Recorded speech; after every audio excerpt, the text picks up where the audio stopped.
Imagine you're standing on the bank of a small river in what is now the Ukrainian plains. It's autumn, 1362. The morning mist clings to the water like breath on glass. In front of you stands a Mongol army, descendants of the warriors who once made all of Europe tremble. Behind you is a Lithuanian force, a people most Europeans still consider savage pagans. In a few hours, a battle will unfold. Its outcome will completely reshape the power map of Eastern Europe for the next 600 years. This isn't Kulikovo, the famous battle that Russia loves to celebrate.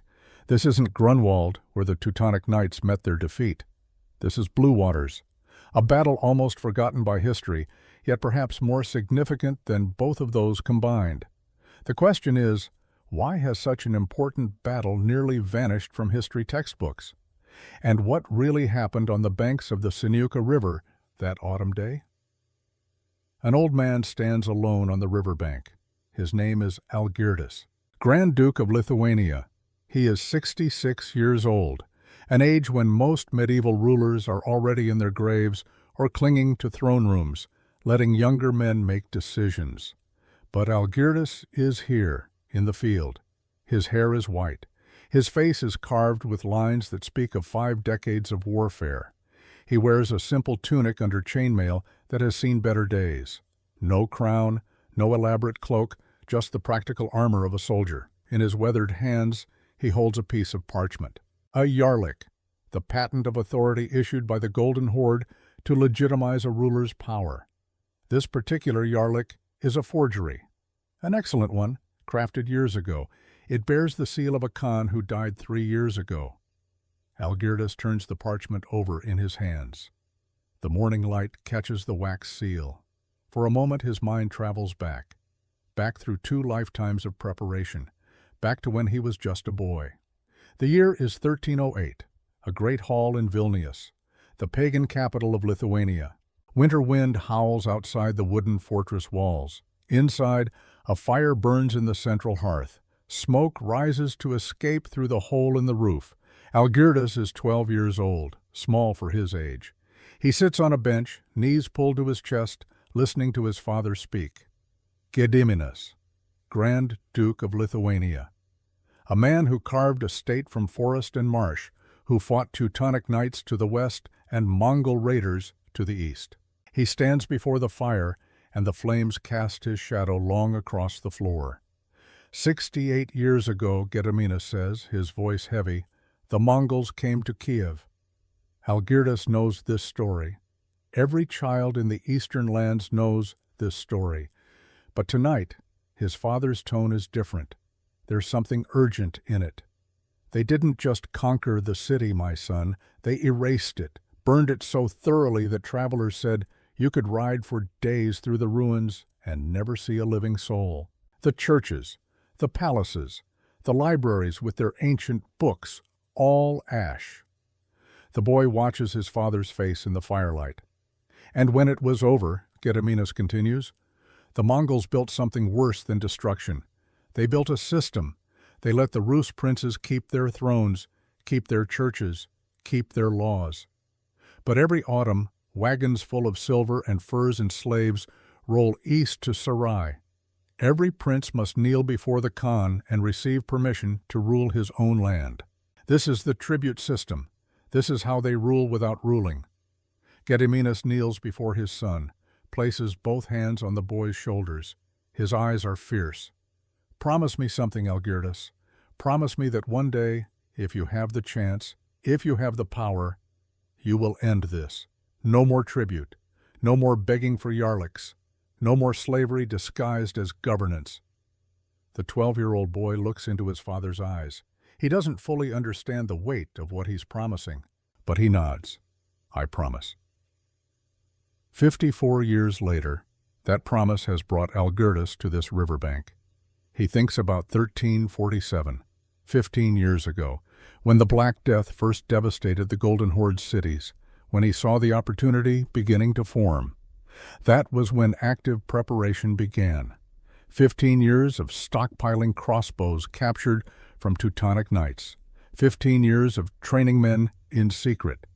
15 years of building a spy network that reached into Sarai itself. 15 years of watching, waiting, planning every detail. 54 years from promise to action. 15 years of intense preparation built on decades of patience. But before we understand how this moment arrived, we need to understand what he's fighting against. We need to understand the Golden Horde at the height of its power. And we need to understand how that power crumbled. In 1240, when Batu Khan's Mongol forces swept across Eastern Europe, they didn't just conquer territory. They built an empire, the Golden Horde, or as the Mongols called it, Ulug Ulus, the Great State. This wasn't merely a military occupation, it was a sophisticated administrative machine.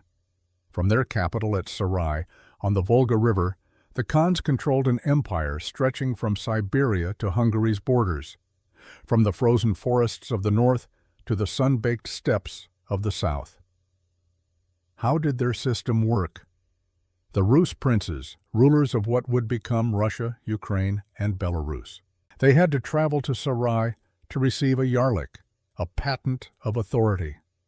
Without this parchment, you had no legitimate right to rule. With it, you were a recognized vassal of the Khan. Every year, tribute flowed to Sarai: silver, furs, honey, wax, slaves. The caravans were enormous.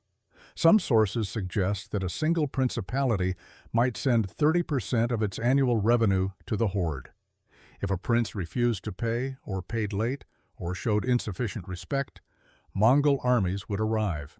They wouldn't stay long, just long enough to burn a few towns, kill enough people to make a point. Then they'd leave, and the tribute would resume. But here's what's fascinating about the Golden Horde. They didn't actually rule directly. They let local princes govern their people, follow their laws, keep their religion. The Orthodox Church, in fact, was exempt from taxation. The Mongols only cared about two things: money and power. It was pragmatic imperialism taken to an astonishing degree. And for a full century, this system worked beautifully. Under Khan Özbeg, who ruled from 1312 to 1341, the Golden Horde reached its absolute peak. Trade routes from the Black Sea to Yuan dynasty China flourished. Cities like Sarai became centers of culture and commerce. Italian merchants established trading posts. Persian scholars studied astronomy.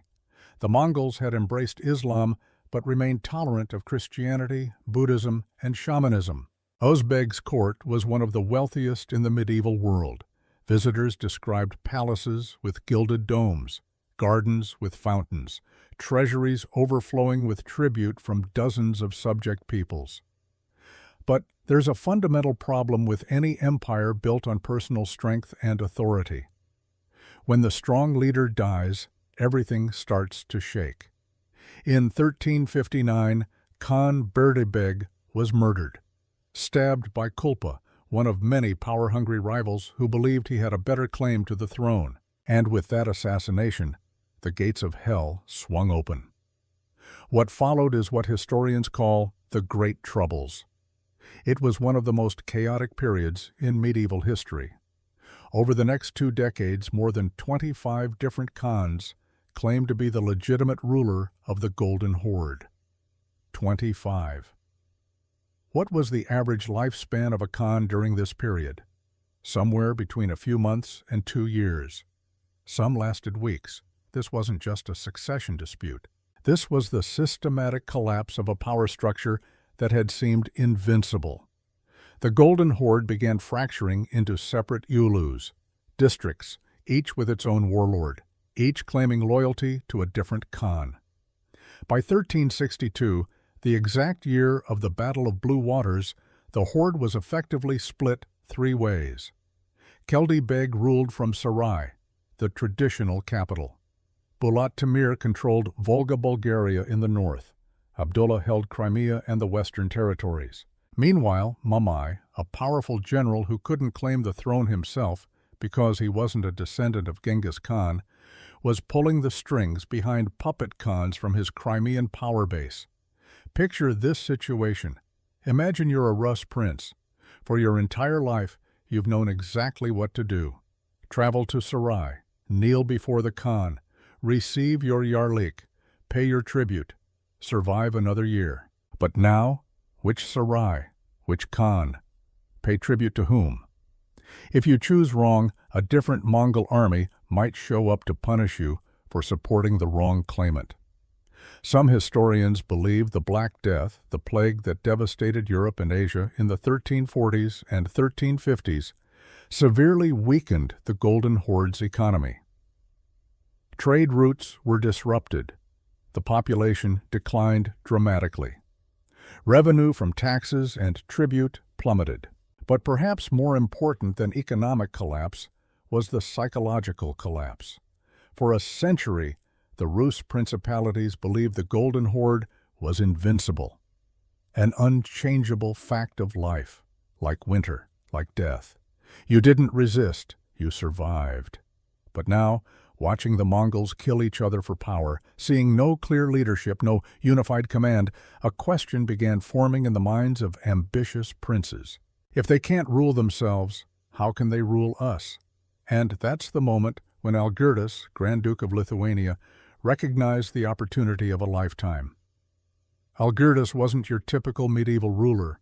Born around 1296, he was one of 7 sons of Grand Duke Gediminas, the man who had laid the foundation for what would become one of Europe's largest states in the 14th century. Gediminas had been a strategic genius. He built Vilnius into a true capital. He invited German craftsmen to settle and share their skills. He corresponded with the Pope, dangling the possibility of conversion to Christianity to keep the Teutonic Knights at bay. He married his children into Orthodox Rus dynasties to build alliances. But when Gediminas died in 1341, struck by a stray arrow during a siege, his sons faced a choice: fight each other for sole power, as was common in medieval succession disputes, or find a different way. Algirdas and his brother Kęstutis did something highly unusual. They shared power, not reluctantly, not temporarily. They genuinely divided the Grand Duchy into spheres of responsibility and trusted each other to handle them. Kęstutis took charge of the western frontier, the lands constantly under attack from the Teutonic Knights, the German crusading order that had made it their mission to conquer and forcibly convert the pagan Lithuanians. Algirdas focused on the east, the wealthy Rus principalities that languished under the weakening grip of the Golden Horde. This was one of the most effective power-sharing arrangements in medieval history. No rivalry, no plots, no poisoned wine or midnight daggers, just a clear division of labor and mutual trust. But there was a secret, something known to very few. Kęstutis wasn't Gediminas' biological son. He had been adopted as an infant when his father, a minor noble, died in battle. Gediminas raised him as his own, loved him as his own. But blood matters in medieval politics, and Kęstutis had spent his entire adult life wondering if his brothers truly saw him as equal, if they trusted him, if they would betray him when succession became critical. Algirdas knew this fear, had known it for decades. The tension was unspoken but always present, a shadow over their partnership. But the arrangement freed Algirdas to focus entirely on his ambitions. And his ambitions weren't just territorial expansion. He understood something deeper, something that most medieval rulers missed entirely. He wanted to create a multi-ethnic, multi-religious state where pagan Lithuanians could coexist peacefully with Orthodox Rus, where power wasn't based on oppression but on mutual interest and consent. This might sound idealistic, the kind of thing chroniclers make up to praise a dead ruler. But Algirdas's actual policies prove it. He married Orthodox princesses twice. His first wife was Maria of Vitebsk, an Orthodox Rus noblewoman. When she died, he married Uliana of Tver, another Orthodox princess. These weren't just political marriages. Algirdas allowed Orthodox priests into Vilnius. allowed his wives to practice their faith openly, allowed his children to be educated in both pagan Lithuanian traditions and Orthodox Christianity. He appointed Rus princes as viceroys in conquered territories. Let them rule according to their own laws and customs. Didn't force conversion to paganism. Didn't install Lithuanian governors to squeeze every drop of revenue from the land. He built Orthodox churches in Vilnius, the pagan capital of Lithuania, churches with onion domes and icons. Standing side by side with sacred oak groves and pagan temples, he even made Ruthenian, the ancestor of modern Ukrainian and Belarusian, one of the official languages of the Grand Duchy. State documents were written in Ruthenian. Court proceedings conducted in Ruthenian. This wasn't old-style imperialism. This was integration, not domination. Around 1360, Algirdas began executing his boldest plan yet, a direct assault on Golden Horde territory. First, he seized Chernihiv and Bryansk around 1357 to 1358. These were northern Rus lands that still paid tribute to the Horde, cities that had bent the knee to Mongol overlords for over a century. Algirdas moved fast. His armies appeared. The local princes were given a choice. Continue paying tribute to a fractured horde that couldn't protect you, or join Lithuania and keep your throne, your laws, your faith. Just transfer your loyalty. Most chose Lithuania. Then Algirdas pushed even farther east. He captured the fortress of Mtsensk near the Don River, right in the heart of what had been Tatar territory for generations. These were probing moves. Algirdas was testing the Golden Horde's response, and that response was almost nothing.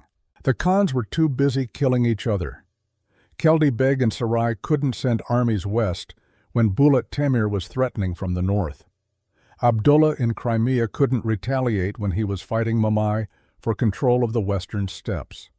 The Mongol war machine, which had once mobilized tens of thousands of horsemen in weeks, was paralyzed by internal conflict.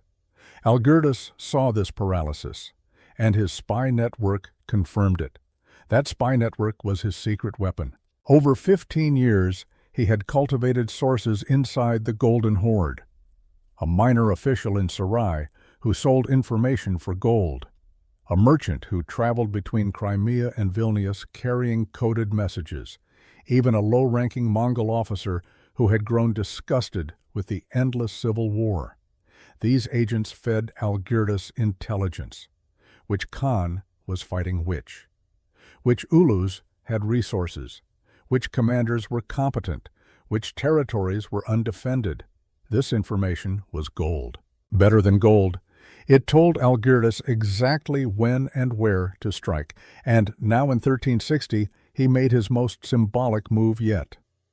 Algirdas marched on Kiev. Kiev, the mother of Rus cities, the cradle of Slavic civilization, the city that had been the jewel of Eastern Europe before the Mongols burned it to ashes in 1240. For over a century, Kiev had been a shadow of its former glory, a small settlement among vast ruins, but it still held enormous symbolic power. It was still technically under the authority of the Golden Horde. Its prince still paid tribute to Sarai. That prince was Theodore, a minor nobleman who held his position because he had received a yarlik from one of the competing Khans.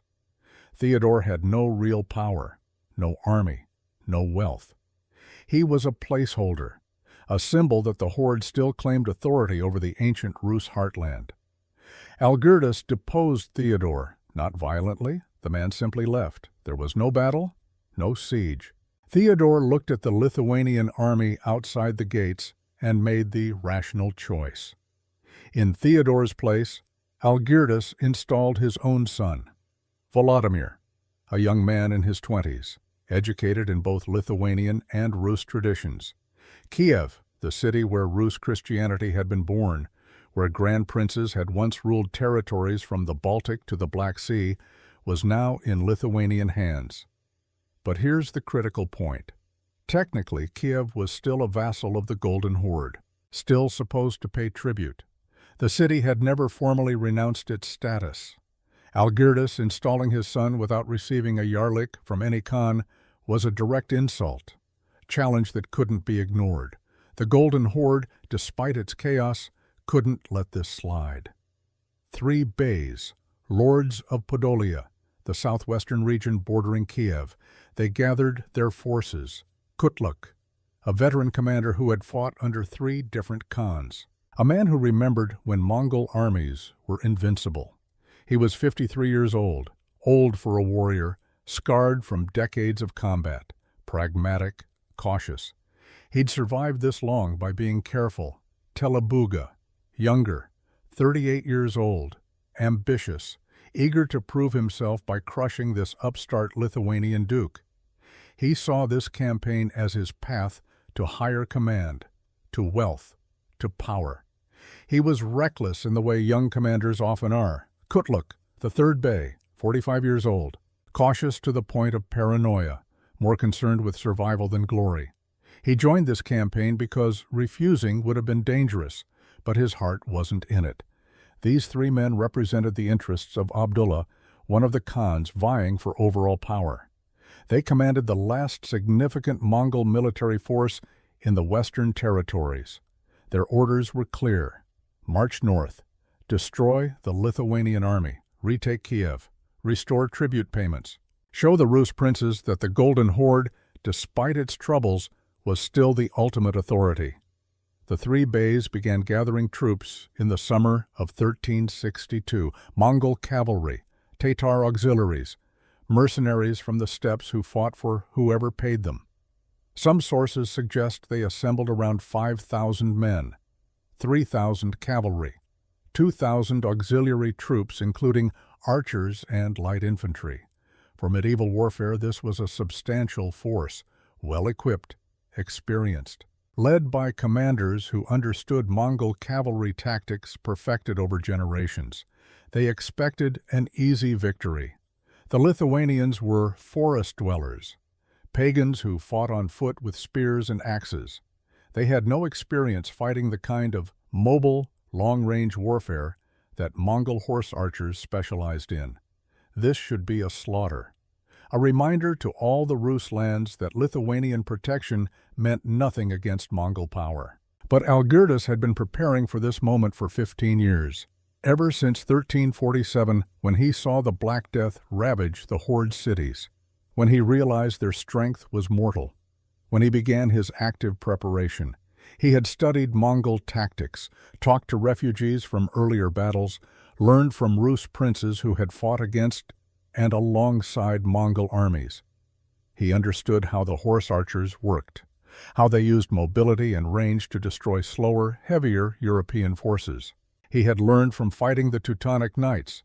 The German crusaders had forced Lithuania to innovate, to develop new tactics, to combine cavalry and infantry in sophisticated ways.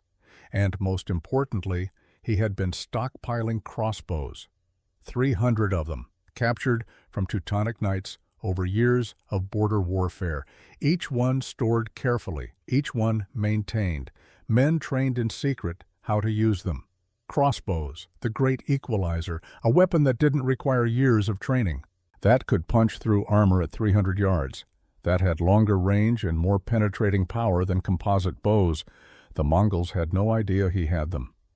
In autumn 1362, Algirdas led his army across the Dnieper River, heading southwest toward Podolia. This wasn't a raid. This was a calculated campaign. Algirdas brought not only Lithuanian soldiers, but also Ruthenian units from the territories he'd conquered, men from Smolensk, from Bryansk, from Kiev itself. He was proving a point. This wasn't a foreign invasion. This was a liberation. The army he commanded was 3,500 men, 2,000 Lithuanian cavalry and infantry, 1,000 Ruthenian auxiliaries, 500 from Kiev under his son Volodymyr. The force was unusual for medieval Europe. The Lithuanians weren't European-style heavy knights.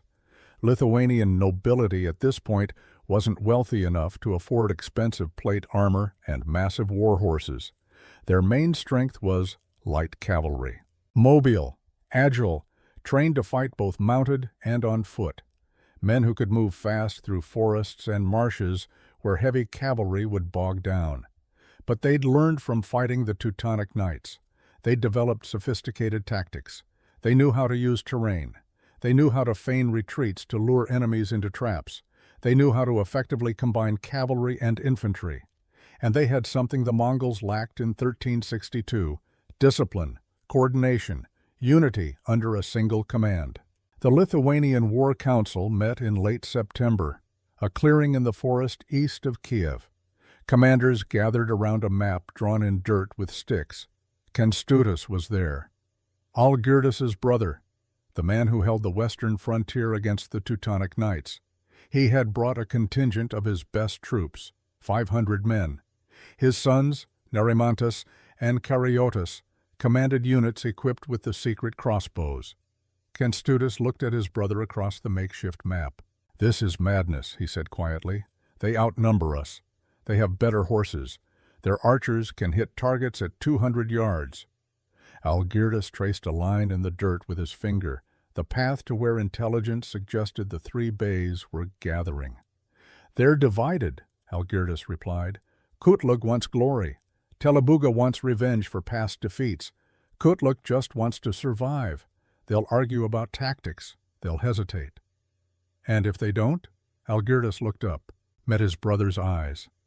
"Then we die. But we die ending tribute. We die giving the Rus princes hope that the horde can be beaten. We die keeping our promise to father." Kęstutis was silent for a long moment. The weight of unspoken history hung between them. The question of blood and adoption, of legitimacy and trust. Finally, Algirdus spoke the words that had needed saying for decades. "Brother, whatever happens tomorrow, know this. You're more my brother than any man born of my mother's blood. You've held the West while I've built the East. We've never competed, never schemed against each other. That's rarer than gold. Blood doesn't make family. Loyalty does. Trust does." Kęstutis's jaw tightened. For a moment emotion flickered across his weathered face, the fear he'd carried for 40 years, the question of whether he truly belonged. "And you're the only man I'd follow into this madness," he said, voice rough. They clasped forearms, not as duke and vassal, as brothers, finally, completely, without reservation. "Tomorrow," Algirdus said, "we keep the promise, together." The army moved south, toward the Siniuka River, toward a small town the Mongols called Yabu, the viceroy's town. The Rus called it Sinyaya Voda, Blue Waters. Why that name, nobody knows for certain.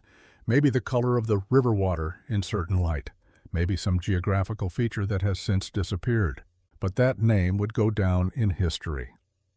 As Algirdus rode at the head of his column, he thought about the Yarlik in his saddlebag, the forgery he'd commissioned years ago, a perfect replica of the patents the Khans issued. He'd never used it, never needed to, but he'd kept it as a reminder that the system could be faked, that the authority of the Golden Horde was just parchment and wax and fear could be broken.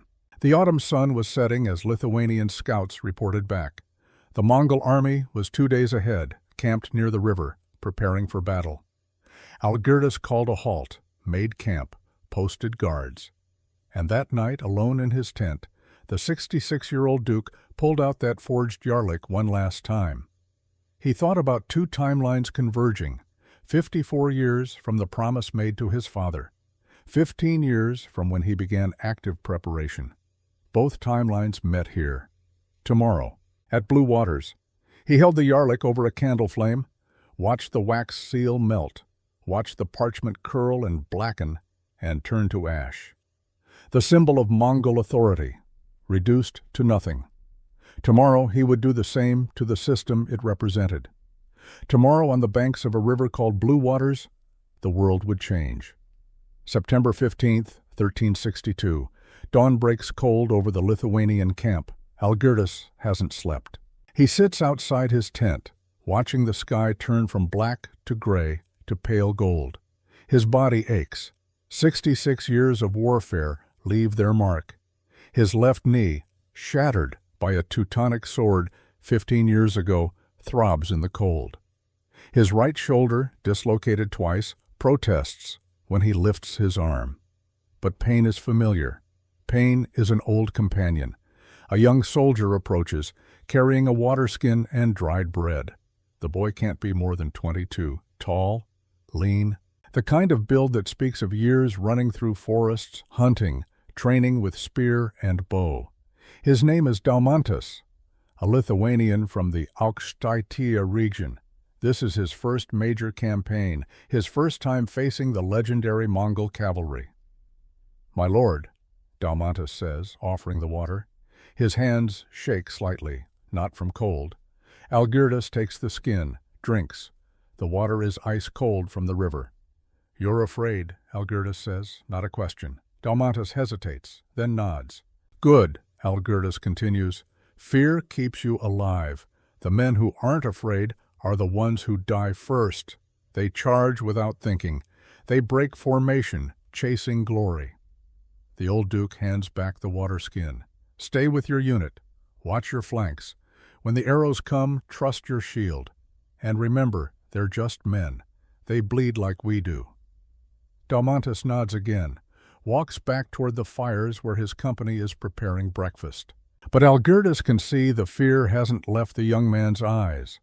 How many boys like that had he sent to die over 50 years?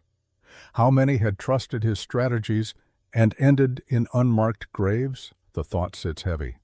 But there's no time for doubt now. The Lithuanian army breaks camp at first light. 3,500 men. A mix of Lithuanian cavalry, Ruthenian infantry, and auxiliaries from the conquered territories. They march in good order. Cavalry scouts fan out ahead. Infantry companies maintain spacing. Supply wagons stay protected in the center of the column. From a distance, it looks professional, disciplined, the army of a major power. Up close, you see the cracks. Some men wear chainmail that doesn't fit properly, borrowed from fallen comrades or looted from battlefields. Others have only leather armor reinforced with metal plates. A few have nothing but thick wool and hope. The weapons vary wildly. Some carry proper swords forged by German smiths. Others have axes and spears made by village blacksmiths. The cavalry mounts range from sturdy Lithuanian horses to captured Teutonic war horses to small steppe ponies. This isn't the unified, standardized army of a centralized empire. This is what you get when you build a state from scratch in the forests of Eastern Europe. But they have one advantage that can't be measured in equipment quality. They believe in their commander. 40 miles south, the Mongol army is also on the move. Bey Kutluk rides at the head of the column.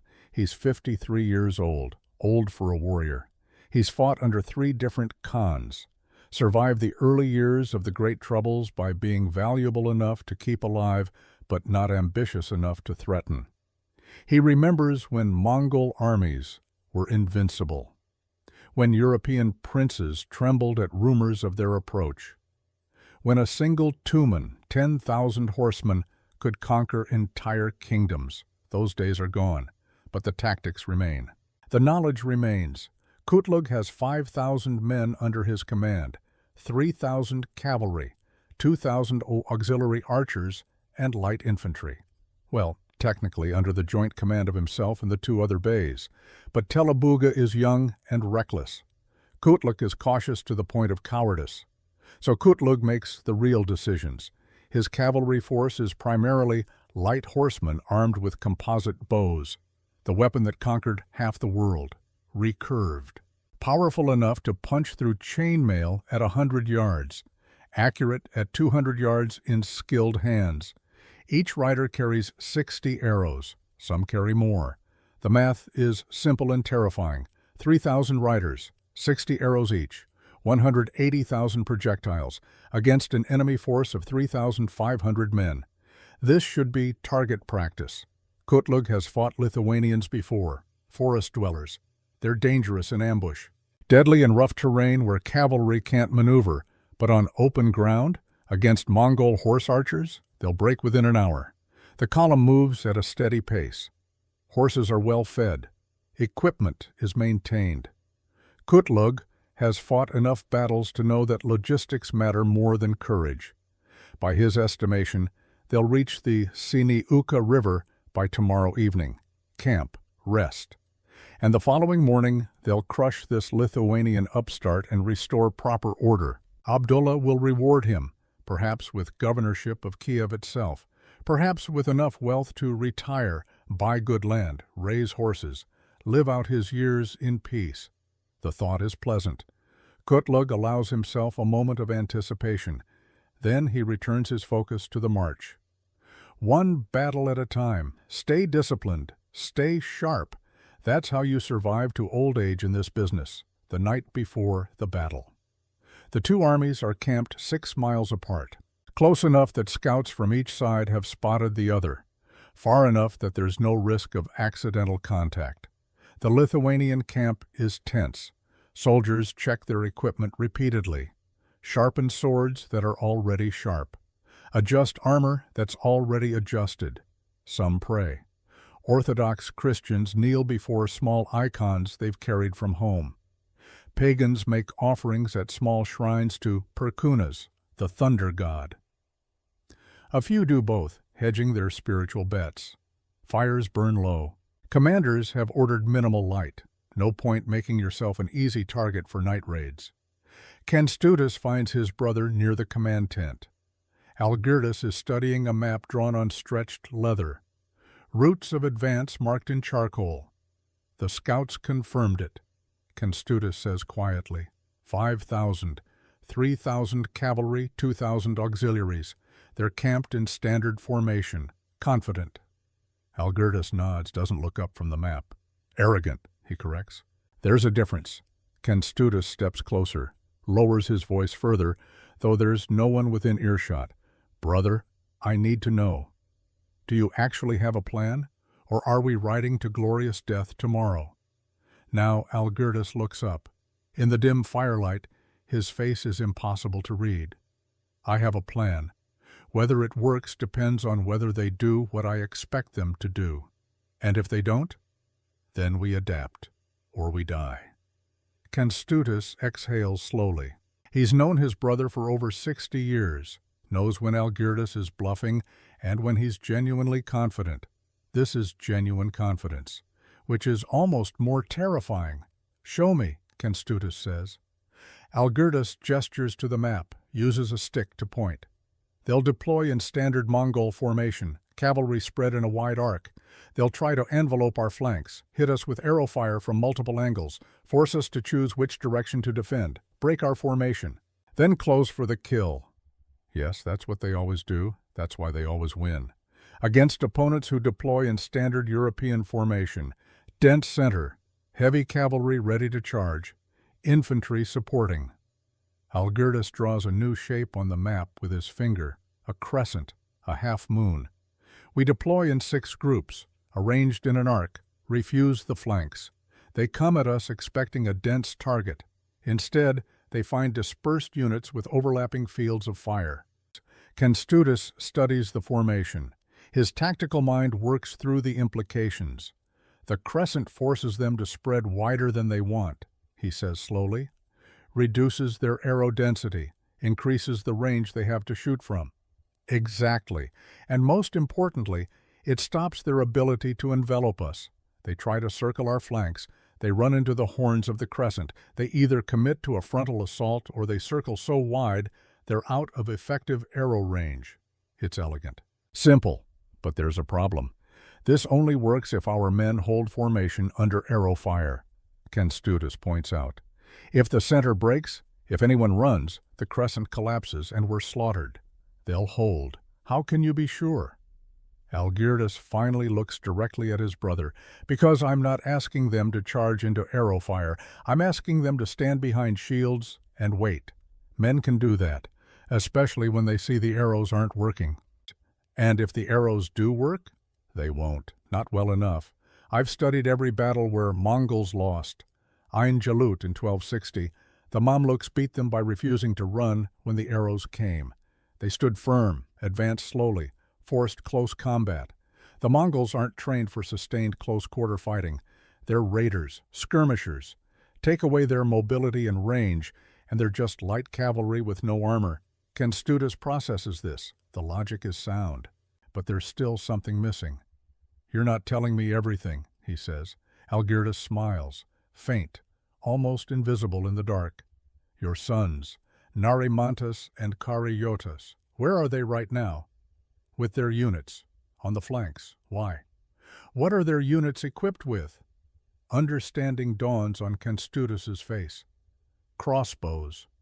300 crossbows, captured from the Teutonic Knights over the past 15 years. I've been stockpiling them, training men in secret.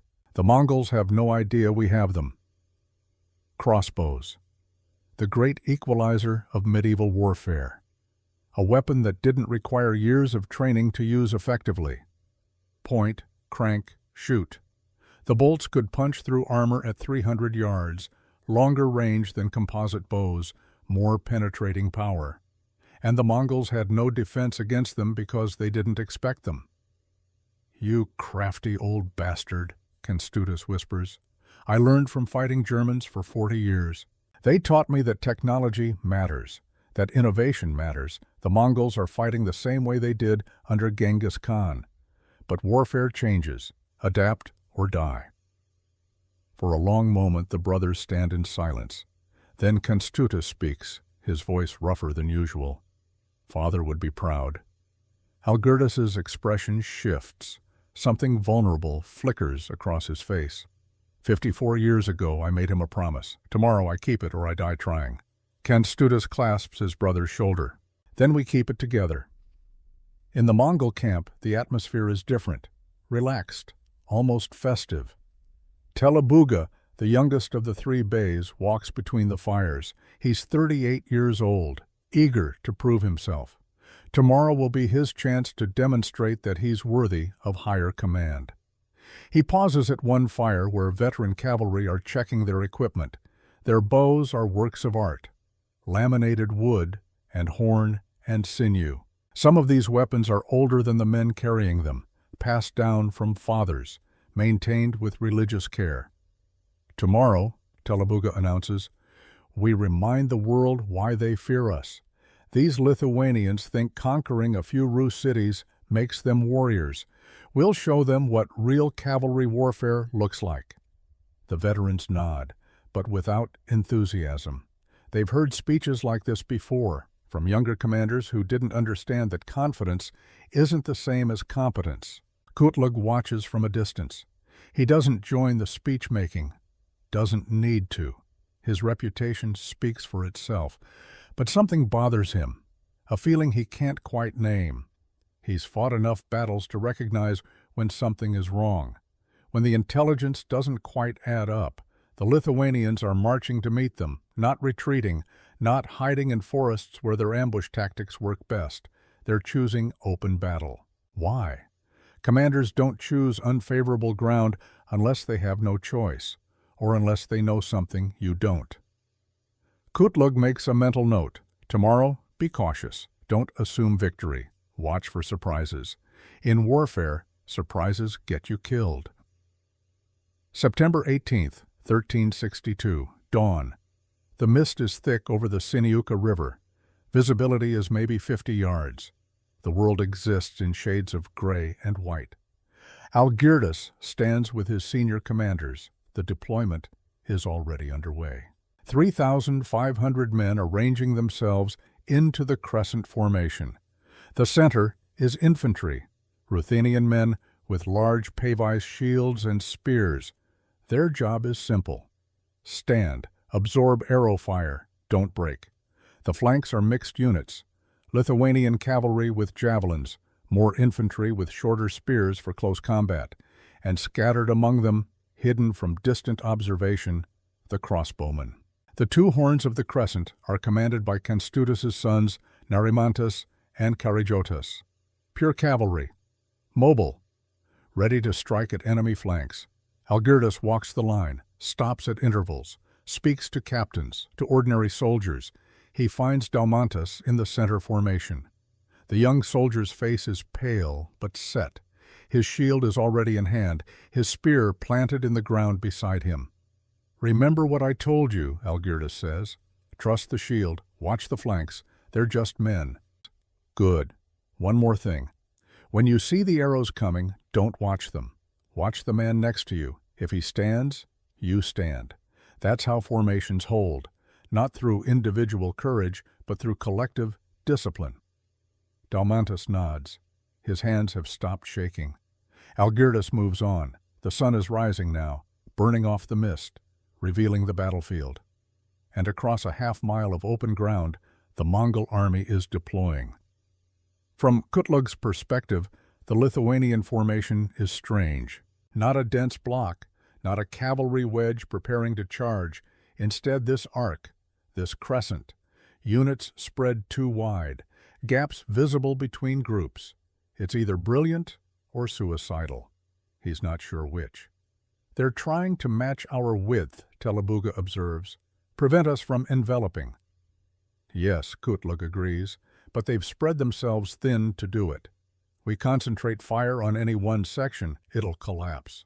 So we hit the center, break through, collapse the formation from the inside. Kutlug considers the tactic is sound, but something still feels wrong. We start with harassment, he decides.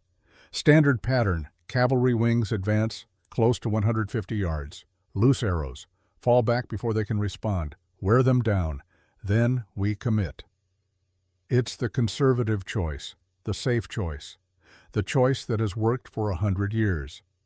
The Mongol cavalry begins to move.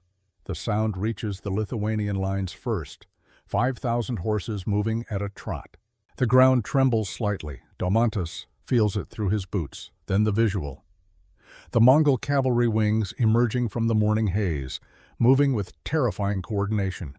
Two massive arcs mirroring the Lithuanian crescent but wider, faster.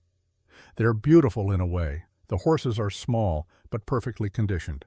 The riders sit as if they were born in the saddle. Each movement is fluid.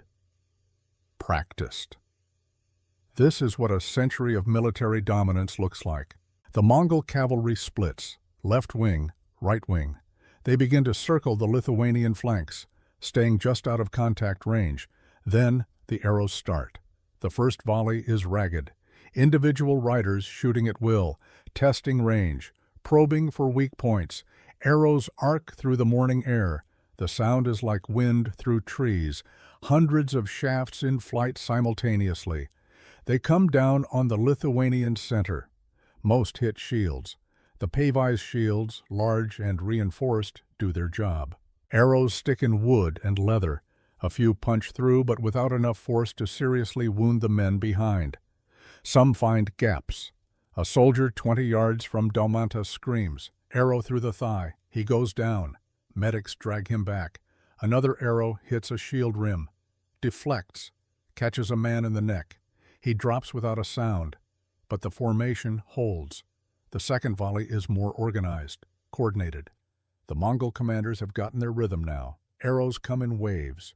Every 10 seconds, another few hundred shafts. The Lithuanian center starts taking casualties. 5 men down, then 10, then 15, but they're not breaking. The gaps in the line close immediately. Men step forward to fill spaces. Shields lock together. Dalmantas keeps his eyes on the man next to him, an older soldier, gray in his beard, scars on his arms. The veteran's face is set, calm. He's done this before. If he can stand, Dalmantas can stand. Another wave of arrows. The sound of impacts. Wood, leather, occasionally flesh, but something is becoming clear. The arrows aren't as effective as they should be. The Mongol cavalry is maintaining distance, 150 to 200 yards. At that range, the composite bows are powerful but not devastating. The combination of large shields, the dispersed formation, and the longer range is degrading their effectiveness. Kutlug sees it too. From his command position, he can see the Lithuanian line isn't collapsing. Casualties are light. The formation is holding. This isn't how it's supposed to work. Close the distance, Telebuga urges. Get to 100 yards. The arrows will punch through at that range. If we close to 100 yards, we're in range of whatever they're hiding, Kutlug counters. They're Lithuanians. They have spears and axes. Nothing with that kind of range. Kutlug hesitates. And in that hesitation, Algirdas makes his move. The Lithuanian center begins to advance. Not a charge, not a run. A slow, measured walk. Shields locked, spears leveled, moving forward like a wall. It's the last thing the Mongol cavalry expects. Defenders don't advance under arrow fire. They hide, they defend, they break. But this formation isn't breaking, it's coming toward them. The Mongol riders hesitate. Their whole tactical doctrine is based on mobility, on staying out of reach, on enemies staying stationary while you whittle them down. An enemy that advances forces a choice: retreat and maintain distance, or stand and fight hand to hand. Mongol cavalry isn't designed for sustained, close combat. Light armor, short swords, their strength is the bow and the horse. Fall back, Kutlug orders. Maintain 150 yards. Keep shooting. But as the cavalry begins to wheel away, something happens on the Lithuanian flanks. Kęstutis' sons, Narimantas and Karajotas, give the order. 300 crossbowmen step forward, weapons raised, and they fire. The crossbow bolt doesn't arc like an arrow. It flies flat, faster, harder. At 300 yards, a crossbow bolt can punch through chainmail. At 200 yards, it can go through the mail and the man behind it. The Mongol cavalry on the flanks isn't wearing heavy armor. They're light cavalry, leather and padded cloth. The first volley of crossbow bolts rips into them like a scythe through wheat. Horses scream, men fall. The Mongol wings, which had been circling with perfect coordination, suddenly dissolve into chaos. They didn't know the Lithuanians had crossbows, didn't expect ranged fire with that kind of power, weren't prepared for weapons that could reach them at distances they thought were safe. Kutlug sees his carefully organized cavalry wings disintegrating. Men are breaking formation. Horses are bolting. Some riders try to return fire, but their composite bows are outranged. "Reform," he shouts. "Wings reform and pull back." But it's too late. The psychological advantage has shifted. The Mongols thought they were the only ones who could fight at range, thought they controlled the engagement distance.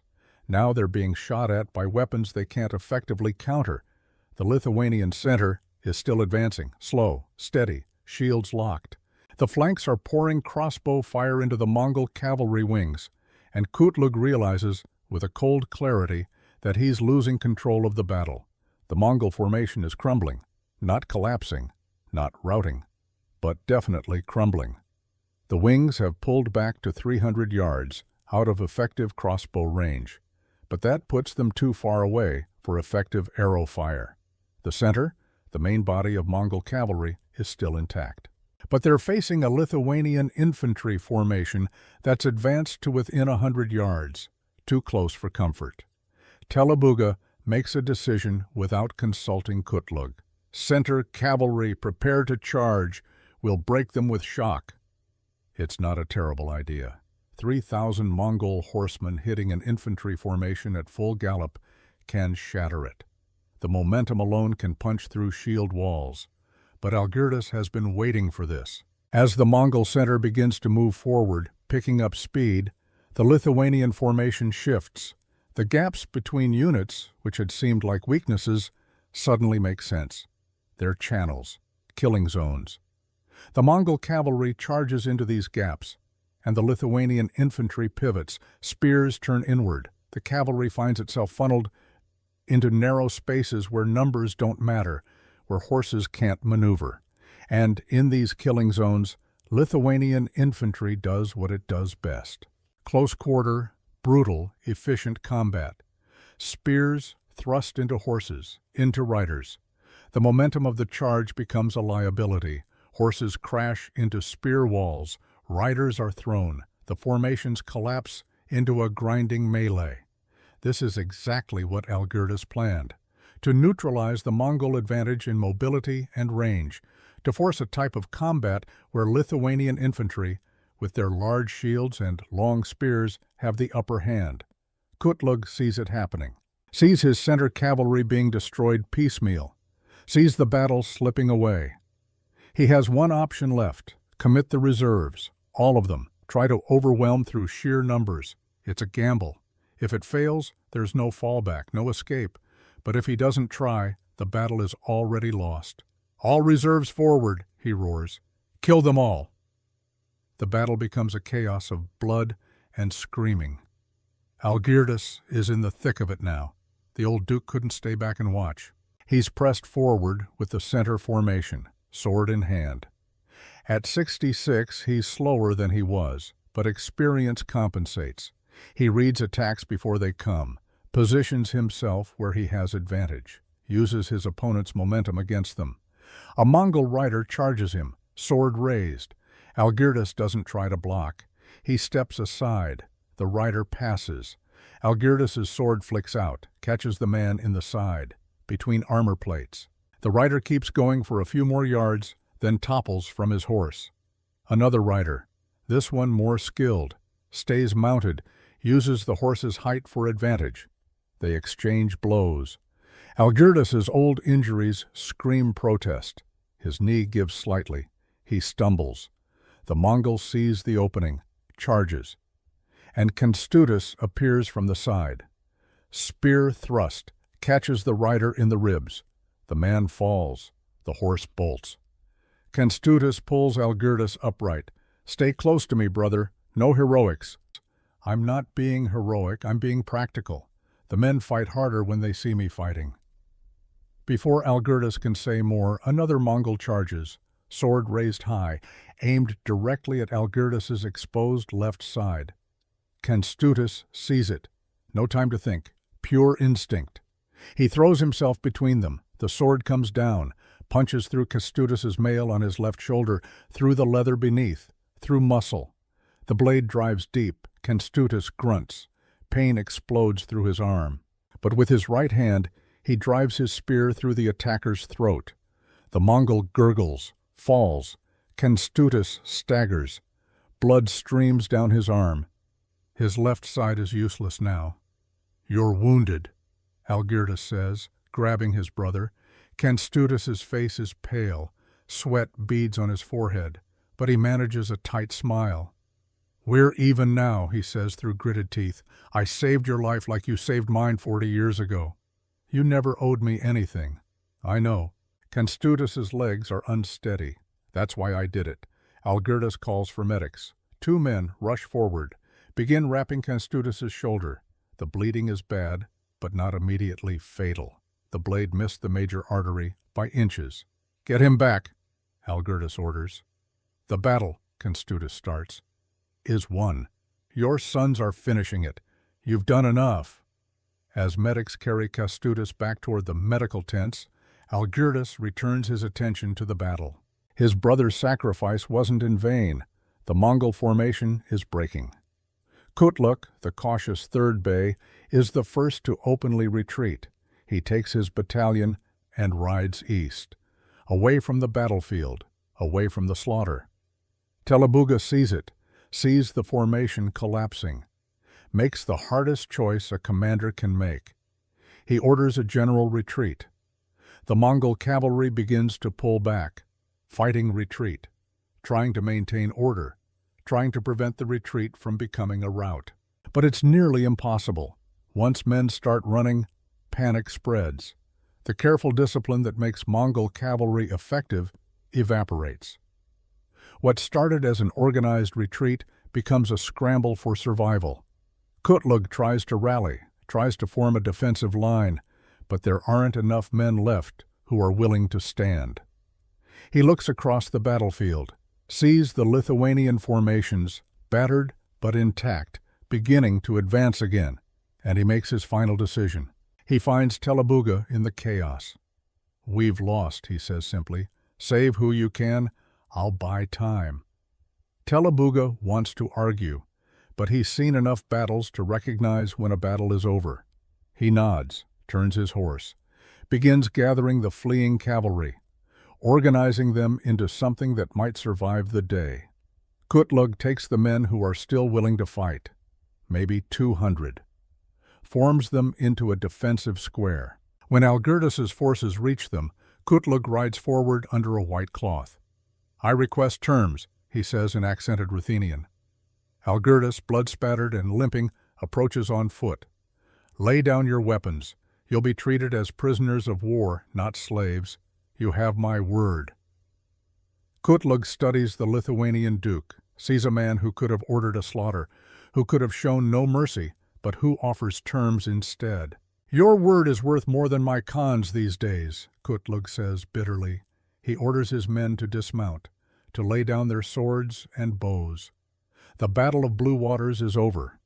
The sun is setting when Algirdas finally sits down. His tent has been erected near the river.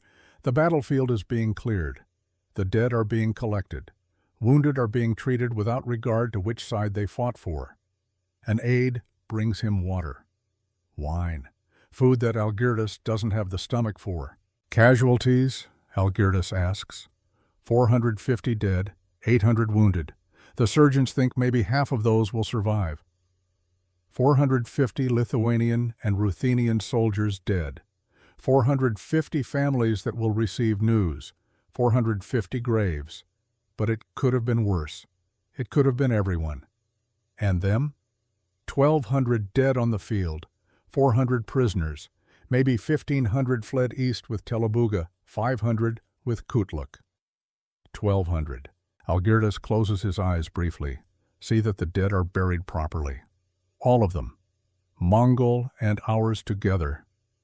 Brother, they're enemies. They were enemies. Now they're just dead. And the ground doesn't care which khan they served. News arrives throughout the evening. Lithuanian cavalry has captured territory all the way south to the approaches to the Black Sea coast. The bays of Podolia have fled or surrendered. The cities are opening their gates. The tribute system in this region is finished. Algirdas stands despite the pain, despite the exhaustion. He walks to the riverbank, looks out at the water reflecting the sunset. Somewhere to the east, what's left of the Golden Horde is tearing itself apart.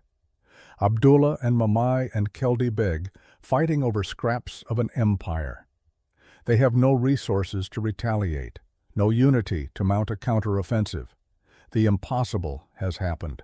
A Lithuanian duke has defeated Mongol cavalry in open battle, has broken the system that stood for over a century. Daumantas approaches, the young soldier who was terrified this morning. He's alive, wounded in the arm, but alive. His eyes are different now. He's seen combat, survived it. "My lord," Daumantas says, "thank you for what you said this morning." Algirdas looks at the boy, sees himself 50 years ago. "You stood. That's all that mattered. We all stood. Because you asked us to." After Daumantas leaves, Algirdas remains by the water. 54 years ago, he made a promise to his father. Today, that promise was kept. But the cost. 450 men, Constutus wounded, possibly crippled. The blood on his hands will never wash clean. Was it worth it? He looks south, toward the territories now freed from tribute, toward the possibility of something different, something better. Tomorrow, they'll march south, secure the territories, begin building the new order. But tonight, for just a moment, Algirdas allows himself to feel the weight of what was done, and the uncertainty of what comes next. October 1362, 3 weeks after Blue Waters. Algirdas stands in what was once a Mongol fortress overlooking the southern steppes. The walls are solid, built from stone quarried 100 miles away, designed to last centuries. Now the Golden Horde banners are gone, replaced with the columns of Gediminas, the symbol of Lithuania. A messenger arrives, mud-spattered, exhausted from hard riding. He carries dispatches from spies in Sarai, in Crimea, in the fragmenting centers of what was once the greatest empire in the Western world. Algirdas reads the reports in silence, then reads them again. Constutus, his arm in a sling from the wound taken at Blue Waters, watches his brother's face. The shoulder is healing but slowly. The surgeons say he'll never have full use of the arm again, a small price for saving his brother's life. "Well?" he asks. Algirdas sets down the parchments. Abdullah sent no response. Mamai sent no response. Keldibeg sent no response. They're ignoring us? They're too busy killing each other. According to these reports, Abdullah was assassinated 4 days ago by Mamai's agents. Mamai immediately declared a new puppet Khan. Keldibeg responded by marching on Crimea. Meanwhile, a new claimant has emerged in the east. There are now 8 separate Khans claiming legitimate authority. The magnitude of it settles over both brothers. "They're not coming for us," Kęstutis says slowly. "They can't. They're destroying themselves." "We won by timing," Algirdas replies. "I waited for this exact situation, when they were weakest, when internal conflict made external campaigns impossible." But there's something else in Algirdas's expression. Not quite satisfaction, not quite relief. "What troubles you?" Kęstutis asks. "We've broken the system, proven it can be broken, but what comes next? Do we become the new Golden Horde? Demand tribute? Rule by force? What's the alternative?" Algirdas walks to the fortress wall, looks out over lands that have changed hands. "We build something different," he says, "something based on mutual benefit rather than submission." The consequences of blue waters ripple outward, 3 waves reshaping Eastern Europe. First, psychological. For over a century, a particular truth has been accepted. You cannot defeat Mongol cavalry in open battle, not on their chosen terrain, not with conventional tactics. But blue waters changes that. News spreads through traders, refugees, spy networks. A Lithuanian duke using dispersed formations and crossbows defeated 5,000 Mongol troops. The myth of invincibility is shattered. In Moscow, young Prince Dmitri hears the news. He's 23 years old. He studies every detail his spies can gather. Unusual formations, weapons that outrange bows, patient advance under arrow fire.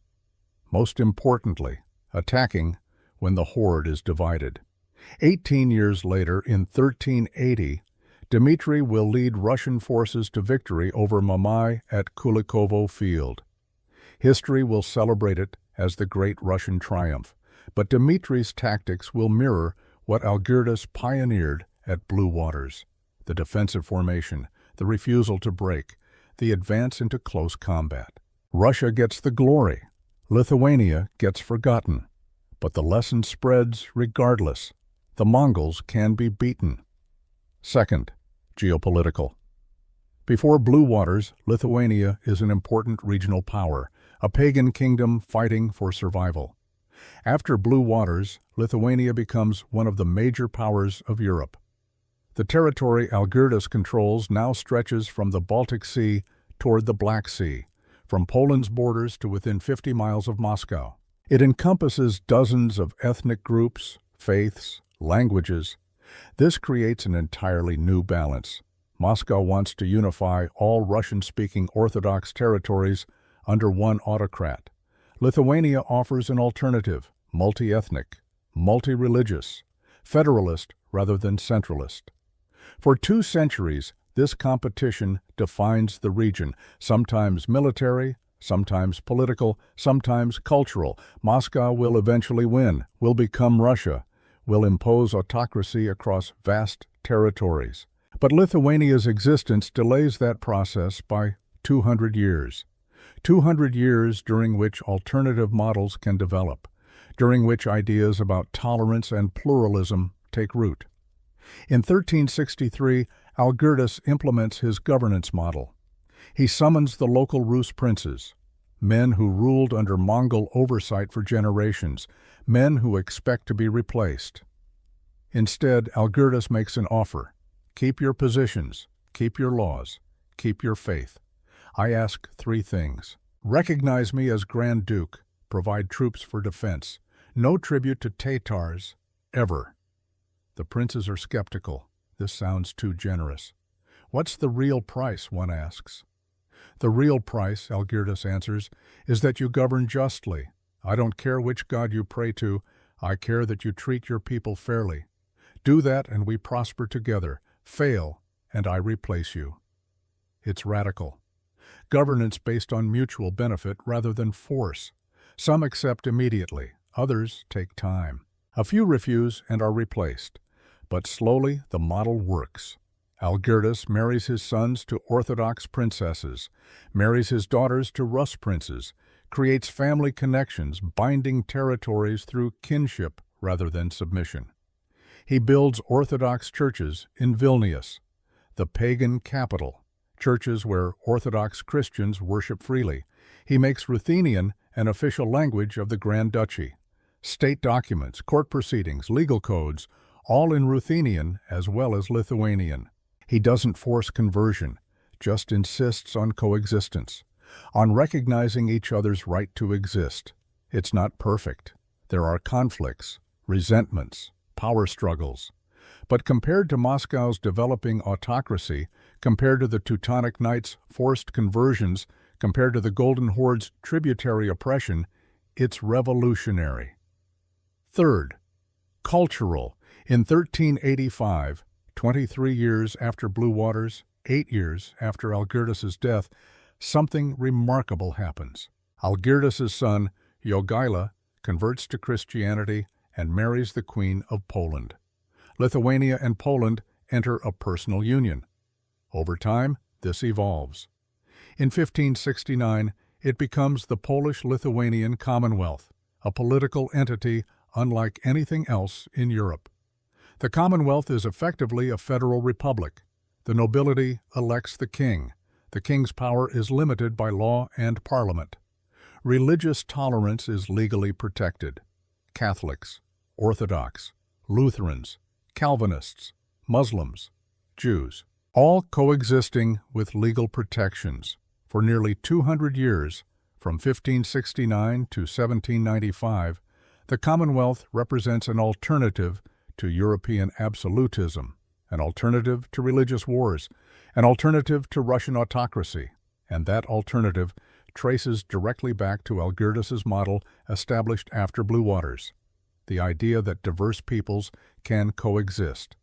That strength comes from unity of purpose, not uniformity of belief. When the Commonwealth falls in 1795, partitioned by Russia, Prussia, and Austria, the Russian Empire moves quickly to suppress this model of tolerance. Ideas are more dangerous than armies. Once people see alternatives are possible, they ask uncomfortable questions. Better to erase the memory. Which brings us back to our opening question. Why has Blue Waters nearly vanished from history? It's one of the most consequential battles in Eastern European history. It ended over a century of Mongol domination. It enabled Lithuania's rise. It inspired Kulikovo. It opened the door to the Commonwealth. So why don't we learn about it? The answer is political. After 1569, Polish historians had incentives to emphasize Polish contributions and downplay Lithuanian military achievements. After 1795, Russian historians wanted to portray Moscow as the liberator of Rus lands, making Kulikovo the great turning point rather than Blue Waters. During the Soviet period, emphasizing Lithuanian achievements might encourage nationalism. Each regime had incentives to erase or minimize this battle. Only after Lithuanian independence in 1990 did serious research resume. History is written by survivors and rewritten by conquerors. November 1377, 15 years after Blue Waters. Algirdas lies in his bed in Vilnius. He is 81 years old. His body is finally failing. His sons gather, Jogaila, Skirgaila, Kaributas, the men who will inherit what he built. Kęstutis is there too, older brother, closest friend, his left arm permanently weakened from Blue Waters, but alive. The territories, Algirdas says, his voice weak, keep them together, not through force, through benefit. Make the princes want to stay. Jogaila nods. And the tribute? Skirgaila asks. Never, Algirdas says, voice gaining strength. Never resume tribute to anyone. That system ends with us. Promise me, they promise. He looks at Kęstutis. Brother, we did it. We kept the promise to father. Kęstutis takes his hand. The old warrior's eyes are wet. We did, and more. We built something that will outlast us both. Algirdas smiles faintly, something to be said for that. He dies that night, peacefully, surrounded by family. The funeral is extraordinary. Pagan and Orthodox rites conducted side by side, Lithuanian nobles and Rus princes standing together, Muslims from the southern territories paying respects. It's a vision of what the Grand Duchy has become. Diverse, tolerant, united not by force but by mutual benefit. Kęstutis stands at the grave, the last of Gediminas' sons. He thinks about that night before Blue Waters, when victory seemed impossible, and he thinks about everything that came after, the territories gained, the model built, the alternative demonstrated. One battle changed the world. But it took 15 years of governance to make that change permanent. The year is 2024. A historian stands in a field in central Ukraine. The Sinyuka River still flows nearby. The landscape has changed. Villages have become towns. Ancient forests are farmland. But the ground is the same ground where 450 Lithuanians and 1,200 Mongols died in autumn 1362. The historian thinks about layers of history. The peoples who have lived on this land: Scythians, Sarmatians, Goths, Huns, Slavs, Mongols, Lithuanians, Poles, Russians, Ukrainians. Each group thought their control was permanent. Each believed their system would last forever. None did. He looks out across the field, tries to imagine the battle, the crescent formation, the crossbow fire, the cavalry charges, tries to imagine Algirdas, 66 years old, keeping a promise made when he was 12, and he thinks about the world that battle created, the Lithuanian state that grew into a major power. The Commonwealth that proved tolerance could work. The ideas about governance that influenced centuries of political thought. All because one man waited for the right moment, prepared carefully, and acted decisively when opportunity came. The sun is setting. The historian walks back to his car. Behind him, the field is quiet.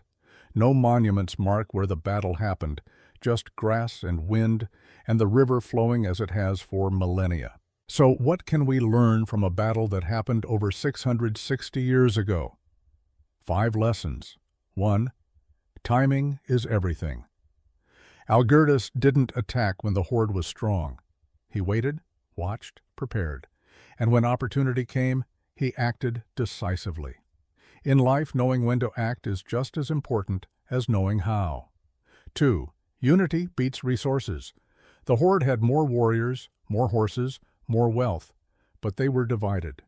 Lithuania had fewer resources, but clear leadership and shared purpose. That unity was decisive. 3. Nothing is invincible. For over a century, the horde seemed like an unchangeable fact. But every empire eventually develops weaknesses. What looks invincible today may be vulnerable tomorrow. Pay attention. Watch for cracks. 4. Victory isn't just about territory. It's about vision. Algirdas didn't just conquer lands. He created an alternative model for multi-ethnic governance. That vision mattered more than the territory. The vision outlasted the empire. 5. History isn't destiny. If the 3 Beys had won at Blue Waters, Eastern European history would be unrecognizable.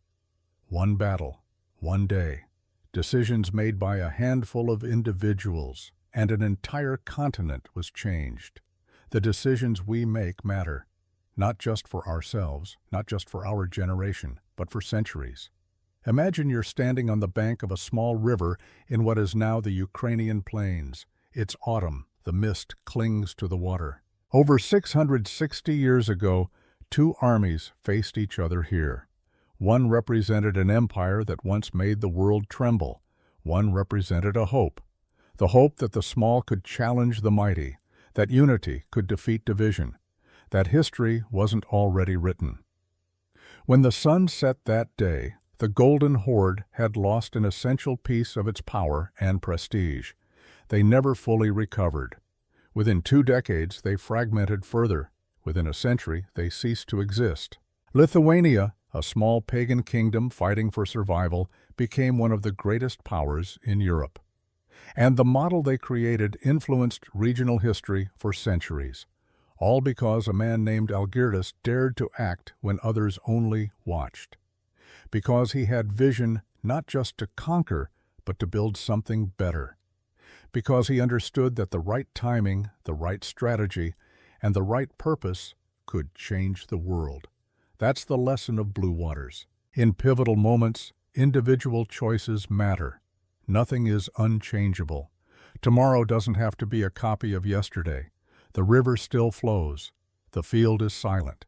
But the world it created continues, built on choices made by people who are now dust, shaped by battles now forgotten. We live in that world. We inherit those choices. The decisions we make echo forward in ways we'll never see. The battles we fight today will ripple through centuries. Algirdas understood that, made his choice. Changed the world. On the banks of a river in Ukraine, in autumn 1362, history turned. Not because of destiny, not because of fate, because one man decided it would.